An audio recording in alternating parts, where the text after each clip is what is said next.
comecei a minha jornada de mudar o meu relacionamento com as finanças, principalmente gastos que não faziam sentido ali dentro do meu orçamento, eu notei que haviam itens que eu comprava e que na verdade não tinham nenhum sentido ali na minha forma de levar a vida, ou até mesmo itens que faziam parte ali de um futuro que era completamente imaginário. Então nesse vídeo eu vou compartilhar com vocês alguns itens que eu não compro mais. Há algumas exceções, mas são bem específicas e que me ajudam e muito a economizar dinheiro ao longo do ano. Eu lembro do exato momento em que eu estava organizando meu guarda-roupa para fazer as doações do ano, isso foi há alguns anos, e eu olhei todos aqueles objetos, aquelas roupas, aqueles sapatos, e tinham itens ali que eu nunca usei, mas em que em algum momento da minha vida eu comprei porque eles faziam parte desse futuro do e se. E se eu tiver um evento, eu vou precisar dessa roupa, se eu tiver uma festa, se eu for viajar, eu vou precisar desse sapato, desse acessório. Então são itens e compras que eu fazia pensando nesse futuro imaginário, que na verdade não era nenhuma meta, nenhum objetivo, eu não tinha ali um planejamento falando que eu iria viajar para algum lugar, que poderia nevar, então por isso eu precisava daquela peça de roupa. Foram peças que ficaram paradas no meu guarda-roupa, acessórios, outros objetos, que no fim do dia eu gastei um dinheiro ali no presente e não fiz uso daquilo. Então foi um dinheiro parado, um desperdício, e é exatamente por isso que eu parei com essas compras do e se. Se eu tiver um evento, provavelmente eu vou ter um tempo ali para fazer a aquisição de algo, posso fazer o aluguel de uma peça de roupa específica,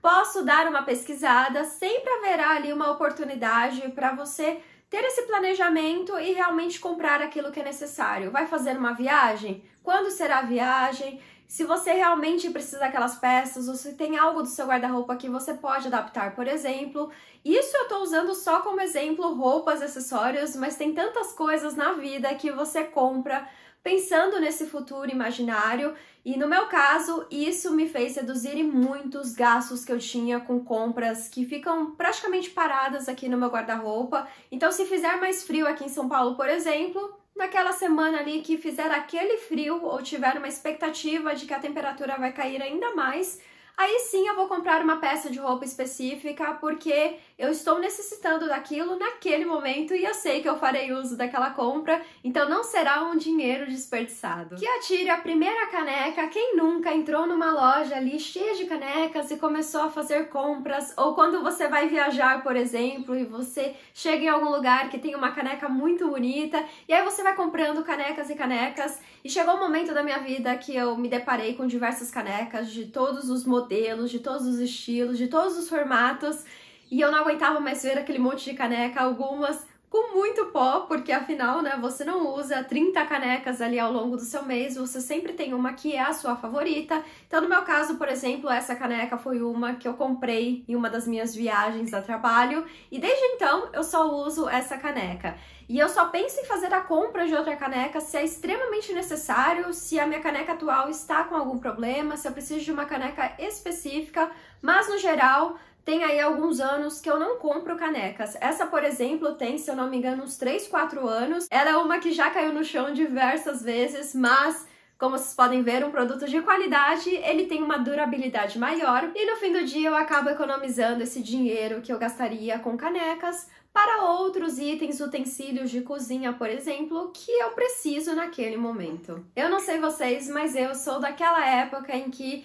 eu sonhava em ter aquele kit da Faber-Castell com todos aqueles lápis de cor, ou até mesmo aquelas canetas em gel que eram caríssimas, canetas que chegavam a custar até R$12, não sei quanto elas custam agora, porque eu não compro mais, mas itens de papelaria é algo que desde quando eu era pequena eu era apaixonada, era o meu momento favorito assim de começar o ano letivo, de fazer as compras dos itens de papelaria, e eu tinha aqueles meus desejos que, infelizmente, né, eu nunca tive, nunca recebi os produtos, mas eu tinha o desejo de ter aquela coleção de canetas em gel ou aquela coleção de lápis de cor. Eu levei isso para minha vida adulta e acabei sempre passando em uma papelaria e comprando diversas coisas que ficavam ali paradas no meu estoque de coisas de papelaria, pensando naquele e se, talvez no futuro eu farei um planejamento e eu usarei isso. E nesses últimos anos eu comecei a fazer diversos cursos. o que me fez voltar a comprar alguns itens específicos de papelaria,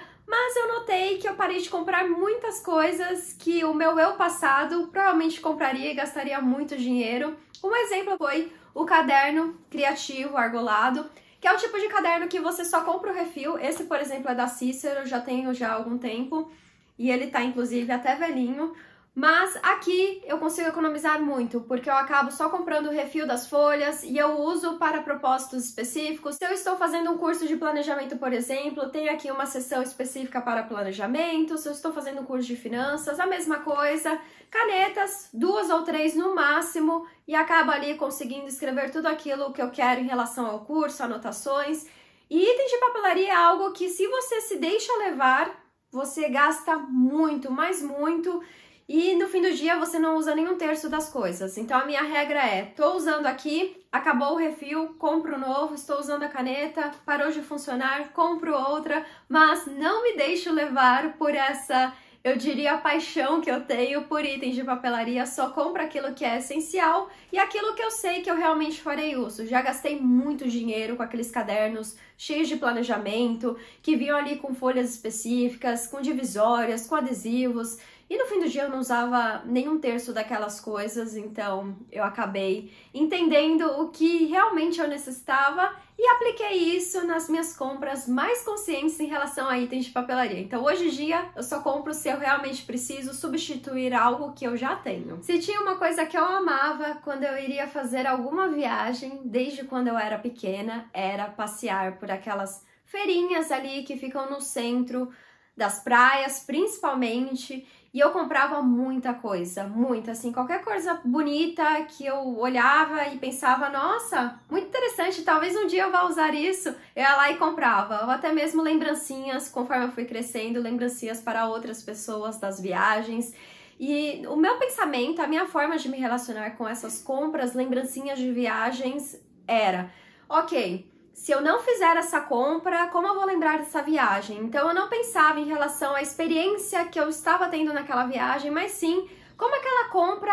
ia representar que eu tinha feito aquela viagem. E ao longo dos anos, após muitas viagens, eu percebi que eu voltava com a mala carregada de bugigangas. E aí, no final daquele mesmo ano que eu havia feito aquela viagem, aquelas compras, eu acabava fazendo a doação daqueles itens, daquelas lembrancinhas de viagens, porque eles não agregavam absolutamente nada na minha vida, nenhum benefício, e eu ficava pensando por que eu fiz a compra desse item. E é por isso que eu só faço compras de algo se eu realmente sei que aquilo vai agregar algo na minha vida ao longo daquela viagem. Não me deixo levar pelo impulso de, meu Deus, maravilhoso, essa pulseirinha de praia, tenho que tê-la porque eu estou na praia, não faço mais essas compras. E um exemplo real de uma única compra que eu fiz numa viagem a trabalho, em que eu estava lá em Punta Cana, foi esse mapa aqui que eu encontrei deles durante uma dessas feirinhas. E o que mais me encantou nessa lembrancinha de viagem foi como o trabalho é muito delicado, artesanal, e eu gosto muito de saber qual foi a procedência daquela lembrancinha, quem fez, quem é a pessoa por trás ali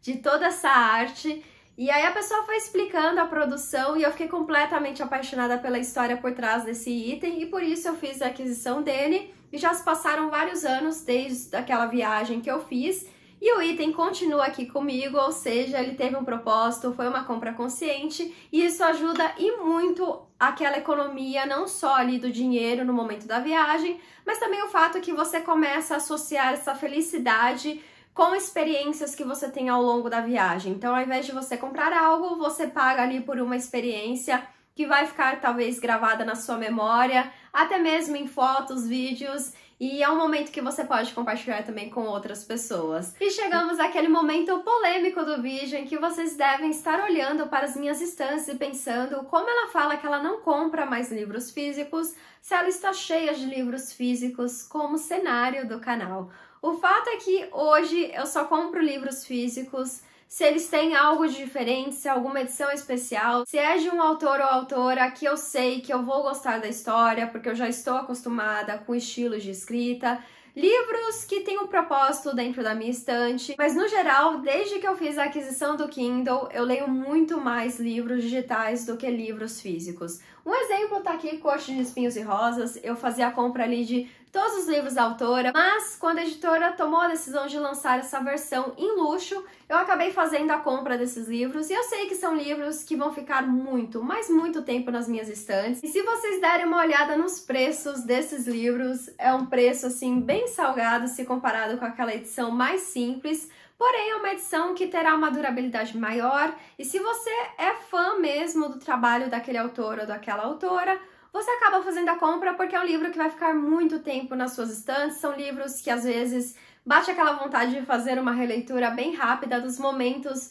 mais importantes e interessantes daquela determinada história. Então eu só faço compra de livros físicos se foram livros que eu realmente gostei. Eu faço primeira leitura do livro digital, e se eu gostei muito da história, e eu tenho aquela sensação que no futuro, não muito distante, a editora vai sim lançar uma versão especial de luxo, aí sim eu faço a compra desse livro físico, caso contrário, não faço compra de livros físicos, porque o livro digital é o tipo de livro que eu leio muito mais rápido, tem a praticidade em que eu posso carregar diversos livros ali dentro de um único objeto, leve na bolsa, então eu acabo sempre priorizando mais livros digitais, porém, sempre que lançam aqueles livros maravilhosos em edição física, eu faço a compra deles e eles ficam aqui compartilhando esse meu cantinho de trabalho e principalmente os cenários dos vídeos aqui no canal. E é claro que eu quero saber de vocês quais são as coisas, itens que vocês não compram mais e te ajudam a ter uma qualidade de vida melhor e principalmente a economizar muito mais aí quando você olha todo aquele seu orçamento para um determinado ano. Eu vou ficando por aqui, um grande beijo e até a próxima. Tchau!